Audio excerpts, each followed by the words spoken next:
안녕하세요. 이현우 작가입니다. 지금 우리나라는 부동산 PF 부실과 바람이 빠져가는 부동산 가격을 연명하기 위해 금리를 계속 동결시켜 왔습니다. 덕분에 물가를 잡지 못해서 나라 경제가 망하기 일보 직전인 그런 상황인데요. 지금 우스갯소리로 금융 관계자들의 집이 다 팔려야지 금리가 올라갈 것이다. 이런 말이 나돌고 있습니다. 한국은행 총재도 집값이 30% 이상 떨어지면은 여러 가지 문제가 생길 수 있다. 이런 말을 했어요. 사실 30%라고 해봐야 2018, 2019 이 정도 가격밖에 안 되거든요. 이런 걱정을 하지 말고 금리를 올려야 되는 게 맞습니다. 지금 한국은행 총재가 꾸물꾸물하고 있을 때 물가에 더 큰 충격을 줄 수 있는 그러한 소식이 지금 전해졌습니다. 그래서 오늘은 이게 어떤 소식인지 알아보고 어떤 사태가 벌어졌는지 이걸 조금 알아보도록 하겠습니다. 일단 보시면은 간단해요. 석유 가격이 250불이 갈 수 있다. 이런 이야기가 나왔어요. 미국에서 이제 이런 분석이 나왔습니다. 말도 안 되는 예측이다 이렇게 생각을 했는데 요거를 조금 자세히 들여다보니까 일리가 있는 분석인 것 같아요. 왜냐면은 지금 중동 위기가 굉장히 심각해지고 있기 때문이에요. 이게 굉장히 복잡한데 제가 어떤 글을 하나 가지고 왔거든요. 단국대 중동학과 홍미정 조교수님 글을 가지고 왔는데 이스라엘이 가자 지구를 계속 끊임없이 공격하는 이유 이것에 대해서 나와 있거든요. 이유는 간단해요. 지도가 있거든요. 보면 이스라엘이 있고 요 밑에 가자 지구가 있습니다. 그런데 이스라엘 앞바다에 가스가 있는데 또 가자 지구 앞바다에도 가스가 발견이 됐어요. 그러니까 사실 이스라엘은 뭘 갖고 싶다는 거예요? 가스를 가지려고 하는 겁니다. 이 가스 때문에 가자 지구에 쳐들어간다. 이런 관점으로 해석을 했어요. 굉장히 일리가 있는 해석이거든요. 이게 원래는 이 둘이서 싸우긴 했는데 1994년에 화해를 했어요. 심지어 노벨 평화상까지 받았습니다. 이스라엘하고 팔레스타인하고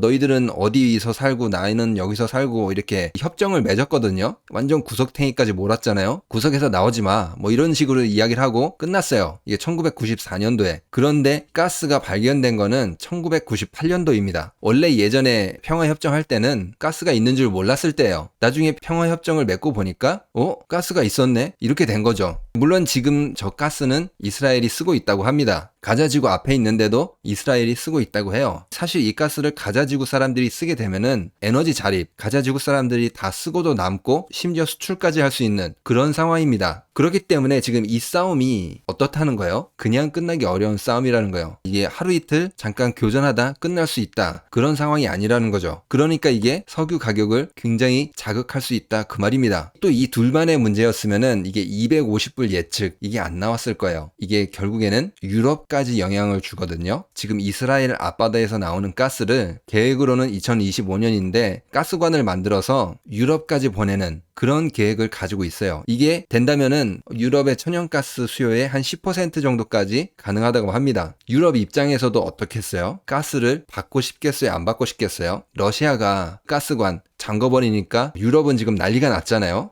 물론 지난해 겨울은 잘 넘어갔어요. 겨울이 따뜻해가지고 어떻게 넘어갔습니다. 그런데 이게 매년 겨울마다 반복되면 또 어떻게 될지 모르잖아요. 어떻게 보면 이 가스관을 받아야지 유럽 입장에서는 러시아의 어떤 영향력으로부터 벗어날 수 있는 그런 좋은 대체 수단이다 그 말입니다. 그러니까 지금 이게 서로 이해관계가 아주 첨예하게 대립했다 그 말입니다. 지금 가스관을 제대로 연결시키기 위해서 어떻게 보면 쳐들어간 거죠. 이 양옆에도 레바논 이런 데도 정리해버리겠다 그 말인데 이렇게 돼도 판이 커졌잖아요. 그런데 여기에 이게 스파이시 루트 예전에 향신료를 가지고 오던 그 길을 서로 연결을 시켜가지고 인프라를 구축한다 이런 계획이 지금 있어요. 중국의 1대1로를 견제하기 위해서 미국이 만든 거거든요. 이 스파이시 루트도 어딜 지나가냐면은 가자지구 좀 위에 쪽인데 이쪽을 지나갑니다. 중국을 견제하기 위해서 내는 길이에요. 이 길을 제대로 내기 위해서는 가자지구를 교통정리하고 싶겠어요? 안 하고 싶겠어요? 당연히 하고 싶을 것입니다. 그렇기 때문에 지금 이 싸움이 단순히 영토를 조금 더 먹겠다 이게 아니에요. 가스를 더 먹고 유럽에 팔아서 돈을 왕창 벌겠다 그거고 또 유럽은 러시아로부터 영향력을 벗어나기 위해서 그러면 러시아는 이걸 또 반길까요? 안 반길까요? 당연히 반기지 않겠죠. 이런 이해관계도 있고 중국을 견제하기 위해서 첨예하게 대립하는 그런 지역이라는 거예요. 가자지구 여기가. 그러니까 지금 이게 작은 판이 아니라는 겁니다. 국가들의 이익이 다 맞물려 있는 곳이라고 볼 수 있는 거죠. 그러니까 250불 붙을 수도 있다 그 말인 거예요. 지금 서로 다 이해관계가 첨예해가지고 어떻게 보면 싸우고 있잖아요. 여기에 이란도 당연히 껴있잖아요. 굉장히 복잡한데 아무 호르무즈 해협이 여기가 봉쇄가 된다. 아니면은 다니기가 힘들어진다. 이렇게 되면은 어떻게 될까요? 250불이 정말 가능해집니다. 지금 상황으로는 보시면 아시겠지만 어때요? 그냥 전쟁이 아니잖아요. 이런 이해관계가 첨예하게 대립해 있기 때문에 전부 다 이게 쉽게 양보할 것 같진 않아요. 중동에서는 무기로 쓸 수 있는 게 뭐가 있을까요? 사실 석유가 가장 큰 무기입니다. 우리나라 같은 경우에는 중동에서 거의 80%가 넘는 석유를 수입하고 있잖아요. 여기서 만일 막혀버린다 이렇게 되면은 정말 난리가 날 가능성이 높습니다. 지금 물가 오른 거는 그냥 약간 애교 수준 정도, 훨씬 더 폭등할 거예요. 뭐 설탕 16%, 소금 17.3% 이렇게 되잖아요. 여기에 진짜 공이 하나 더 붙을 수 있습니다. 설탕 160%, 소금 170%. 그런 일은 제발 안 오길 바라는데 여러 국가들의 이익이 첨예하게 대립한 상황에서 지금 전쟁이 났고 서로 한 채의 양보가 없기 때문에 석유 가격 250불이 전혀 불가능한 수치는 아닙니다. 당연히 서방 세계가 무기로는 압도를 할 수 있죠. 그렇지만 중동 국가들의 가진